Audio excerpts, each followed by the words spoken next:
Oi, gente, sejam todos muito bem-vindos a mais um conteúdo aqui no Acidamente. Meu nome é Ana Paula, eu sou psicóloga e hoje eu vou tentar conversar com vocês aqui para responder uma pergunta que muitos pacientes que chegam ao consultório têm justamente esse tipo de curiosidade. Ana, se eu começar a utilizar remédio psiquiátrico, eu ainda vou ser eu mesmo? Essa pergunta quase nunca é sobre só um comprimido ou cápsulas. Ela costuma carregar um medo bem mais significativo, que é o medo de perder a própria identidade, de depender de uma medicação para viver, de ouvir que não conseguiu resolver sozinha, ou até de que descobriu que aquilo que sentia é mais sério do que ela mesma imaginava desde o princípio. Eu acho curioso como muitas vezes a pessoa suporta meses, às vezes anos de sofrimento em silêncio. Dorme mal, vive com ansiedade, perde o prazer pelas coisas, se irrita muito rapidamente, sente culpa por não conseguir reagir, mas a ideia de tomar um antidepressivo, por exemplo, parece bem mais assustadora do que continuar em sofrimento. E hoje eu quero conversar justamente sobre esse lugar de dúvida. Quando a medicação pode ser uma aliada? Quando ela pode atrapalhar? E por que a psicologia e a psiquiatria não estão competindo entre si, embora muita gente ainda enxergue dessa forma? Vem aqui comigo que hoje esse será mais um tema aqui no Acidamente. Aproveita a introdução para se inscrever, se ainda não está inscrito.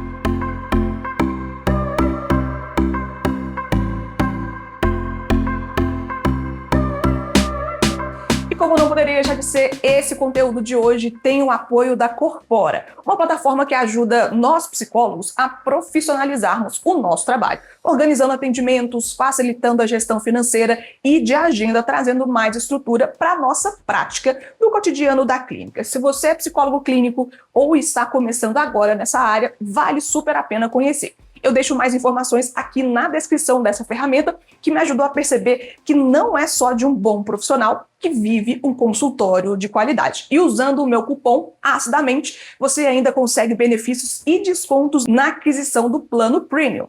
Vai por mim, vale super a pena conhecer. Informações e link aqui na descrição desse conteúdo de hoje. Bem, existe uma cena que eu vejo com muita frequência. A pessoa começa a terapia dizendo algo como: eu não quero tomar remédio. E eu percebo que ela fala isso mesmo antes de alguém sugerir qualquer tipo de medicação. É como se precisasse deixar claro que existe um limite. Porque para muitas pessoas, tomar um remédio quase que representa um fracasso pessoal, como se significasse que ela não tem força de vontade, que tudo que ela tentou não foi suficiente. Só que cada pessoa, ninguém costuma pensar assim quando precisa tratar pressão alta, por exemplo, ou uma doença na tireoide. Com a saúde mental, existe uma cobrança que é diferente. Existe uma expectativa de que basta pensar positivo, descansar um pouco, fazer um exercício, viajar nas férias ou organizar a sua rotina. Claro, isso tudo aqui ajuda, mas quem já passou por uma depressão mais intensa ou por uma ansiedade impactante sabe que chega um momento em que o próprio cérebro deixa de colaborar com a gente. A pessoa quer levantar da cama e não consegue, quer se concentrar e não consegue, quer voltar a sentir prazer nas coisas e simplesmente não consegue sentir. E não é preguiça, não é falta de caráter, não significa que a terapia não esteja funcionando. Se você nunca passou pelos extremos da saúde mental, você nem tem condições de saber como é só na experimentação da fantasia, só imaginando. É um tanto diferente. Às vezes, significa que existe um sofrimento biológico acontecendo junto com todo o sofrimento emocional. Tem uma comparação que eu costumo fazer porque acho que ela ajuda bastante nessa compreensão que nós estamos tentando realizar aqui hoje. Imagine aí um rádio cheio de interferência. Você gira o botão, tenta encontrar uma estação, aumenta o volume, mas só escuta chiado. Acho que geração Z, como que chamam os mais jovens agora, né? Eles não devem entender muito bem isso não, mas, gente, antigamente a gente escutava rádio, e rádio físico tinha botões, não é só pelo celular ou pelo computador, ou enfim. Rádio físico. Você não sabe, pesquisa aí. Os 30 mais com certeza vão entender o que a gente está falando. Mas aí você só escuta o chiado, como eu estava dizendo. Não é que a música tenha desaparecido, ela continua existindo. O problema é que o sinal está tão comprometido que você praticamente não consegue ouvi-la. Com alguns transtornos mentais, acontece algo bem parecido com essa associação que eu estou tentando trazer para você. Quando existe uma depressão importante ou uma ansiedade muito intensa, vários circuitos cerebrais ligados ao humor, à atenção, motivação e processamento emocional deixam de funcionar da maneira habitual no qual ela está acostumada. É como se esse chiado ocupasse espaço demais. E aí entra o papel da medicação. Ela não escolhe a música que você vai ouvir. Ela não decide seus valores. Ela não muda sua personalidade. Ela ajuda a diminuir a interferência. Ela limpa parte do sinal. Tá compreendendo onde eu tô querendo chegar? Só que existe uma segunda parte dessa história, porque um rádio sem interferência ainda precisa escolher qual estação ele vai tocar. E é aí que entra a psicoterapia. A psicoterapia ajuda você a reconhecer padrões de pensamento, compreender suas emoções, perceber como você construiu determinadas formas de se relacionar consigo, relacionar com o mundo e com as pessoas ao seu redor. Ela não substitui o efeito biológico do medicamento, assim como o medicamento também não substitui esse processo de autoconhecimento, de análise pessoal. São funções completamente diferentes. E eu gosto de pensar que existem momentos em que a medicação funciona como uma espécie de apoio temporário para alguém que está tentando atravessar um terreno muito complicado. Pensa em uma pessoa que chega na terapia completamente esgotada. Ela mal consegue dormir. A memória está em frangalhos. O corpo vive no estado de alerta o tempo inteiro. Qualquer pequena tarefa parece exigir um esforço hercúleo. Durante a sessão, ela entende muitas coisas, consegue identificar padrões, reconhece que precisa estabelecer limites, percebe que está tentando agradar todo mundo. Mas aí ela chega em casa e não consegue colocar quase nada em prática. Não porque faltou compreensão, mas porque faltou energia psíquica. Que tipo de trabalho pode ser realizado no consultório psicológico com um paciente que está nitidamente em crise, está dormindo mal, com variação intensa do estado de humor, com dificuldade de concentração ou coisas parecidas? Em alguns quadros, quando a medicação começa a fazer efeito, acontece algo muito interessante. A pessoa continua tendo desafios, ela continua precisando aprender coisas novas, novas formas de lidar com a vida. Só que agora ela consegue discutir, experimentar aquilo que discutimos na terapia. Ela consegue dizer não uma vez, consegue sair da cama com mais facilidade, consegue se concentrar novamente e ler um livro, consegue prestar atenção numa conversa, consegue sentir que existe espaço mental para refletir antes de reagir. Nessas situações, a medicação não fez o trabalho da terapia. Ela criou condições para que a terapia pudesse produzir mais frutos. Só que aí existe um outro cenário e eu acho que esse merece bastante a sua atenção.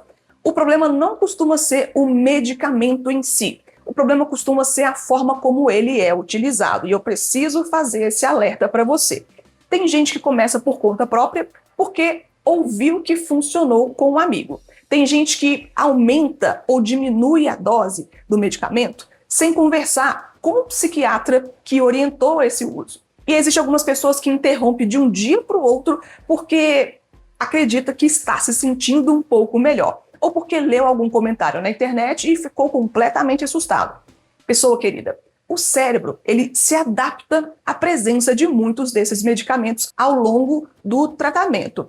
Quando essa adaptação é interrompida de maneira brusca, pode acontecer uma espécie de desequilíbrio temporário nesse funcionamento neuroquímico. Algumas pessoas descrevem alguns sintomas que são bastante desconfortáveis. Tontura, irritabilidade, alterações no sono, sensações de choque elétrico no corpo, na cabeça, aumento da ansiedade, sensação de náusea, alteração na pressão arterial ou retorno intenso dos sintomas psicológicos que ele tinha achado que estava melhor. Isso faz com que algumas pessoas erroneamente tenham uma conclusão.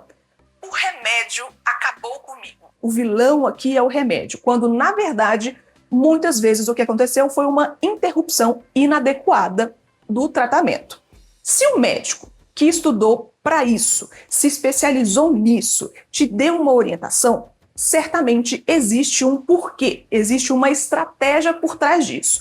Se o paciente faz diferente do que foi orientado, aí, cara pessoa, nós entramos num campo de completo achismo e experimentações que pode ser muito perigoso para o seu corpo, muito perigoso para você, porque o ratinho de laboratório experimental aqui é você. Por isso, ajustar dose, trocar medicamento ou decidir quando interromper faz parte de um acompanhamento com o psiquiatra. O paciente também participa. Ele vai relatar suas percepções, ele vai solicitar mudanças ou vai avisar quando a tratativa está indo bem. Essa é uma decisão que precisa considerar o momento da pessoa, os sintomas, o tempo de tratamento e vários outros fatores que são individuais de cada sujeito. E mesmo quando existe indicação médica, muitas pessoas continuam adiando esse passo que é essencial para alguns casos. E eu entendo esse receio. Existe muito preconceito. Tem quem ainda tenha medo de ficar dependente do medicamento. Quem acha que vai perder a própria personalidade. Quem diga, mas eu não quero viver dopada. Outras pessoas cresceram ouvindo que quem toma remédio psiquiátrico é fraco ou é louco. E essas ideias, é claro que deixam marcas. Só que existe uma pergunta que vale a pena se fazer. Quanto tempo da sua vida o sofrimento já levou embora? Será que meses? Anos? Quantos projetos ficaram no meio do caminho? Quantos relacionamentos foram afetados? Quanto da sua energia está sendo consumida simplesmente tentando sobreviver ao dia? Às vezes, a resistência não te protege em nada. Ela provoca um sofrimento que poderia estar sendo cuidado de outra forma. E isso não significa que todo mundo precise de medicação. Veja bem o que eu estou falando. Uma coisa é uma coisa, outra coisa é outra coisa. Significa apenas que quando ela é indicada, recusá-la apenas por medo ou preconceito pode te custar muito caro. Eu gosto muito de lembrar que buscar ajuda não precisa acontecer só quando tudo desmoronou na sua cabeça. Como psicóloga clínica, eu acompanho pessoas que chegaram justamente nesse ponto de dúvida. Será que eu preciso de terapia? Será que faz sentido procurar um psiquiatra? Como é que essas duas atuações profissionais, essas formas de cuidado, podem caminhar juntas? E essas conversas fazem parte do processo terapêutico. Às vezes, compreender o que está acontecendo já diminui bastante a angústia de ter que decidir tudo sozinho. Se você sentir que esse é o seu momento, eu realizo atendimentos clínicos 100% online. Os meus contatos estão na descrição desse conteúdo aqui embaixo e será um mega prazer fazer parte da sua trajetória. Mas claro, o primeiro passo sempre depende da decisão de cada pessoa de buscar esse cuidado. Contatos aqui na descrição desse conteúdo de hoje. E eu acho muito bonito quando terapia e psiquiatria deixam de ser vistas como lados opostos, como inimigos ou adversários. Porque na prática, no dia a dia, elas costumam conversar muito mais do que competir. Particularmente, eu costumo trabalhar em conjunto com os psiquiatras de referência dos meus pacientes. Uma parte dessa parceria ajuda o cérebro a recuperar condições de funcionamento habitual. A outra ajuda você a construir uma relação diferente consigo mesmo, com suas emoções e com as pessoas ao seu redor. No fim das contas, cara pessoa, a pergunta que abriu esse conteúdo de hoje talvez mereça uma resposta um pouco diferente. Se eu tomar remédio, eu ainda vou ser eu mesmo? Na maior parte das vezes, o que eu escuto depois de um tratamento bem conduzido não é que a pessoa deixou de ser quem ela era. É o contrário. Ela diz que finalmente voltou a reconhecer partes de si que o sofrimento tinha escondido, levado embora, destruído. E isso é muito diferente de perder a própria identidade. E olha, se esse bate-papo fez sentido para você, eu queria muito saber a sua opinião. Você já teve medo de procurar um psiquiatra? Você já ficou em dúvida entre fazer terapia ou iniciar uma medicação psiquiátrica? Ou conhece alguém que vive nesse conflito? Me conta aqui embaixo nos comentários, eu realmente gosto muito de ler o que vocês escrevem quando vocês interagem com o meu trabalho. Além de ajudar o Acidamente a chegar a mais pessoas, também me mostra quais conversas fazem mais sentido para você e inspira muito dos próximos conteúdos que vão aparecer aqui no canal. E se essa reflexão foi útil, te peço aqui a gentileza de deixar o seu like, o seu gostei, compartilhe com alguém que esteja vivendo esse momento e se inscreva aqui no Acidamente para acompanhar os próximos conteúdos que com certeza vão surgir aqui parecidos com esse. Um beijo para vocês e eu te vejo aqui no próximo conteúdo, aqui no Assamente. Tchau, pessoal!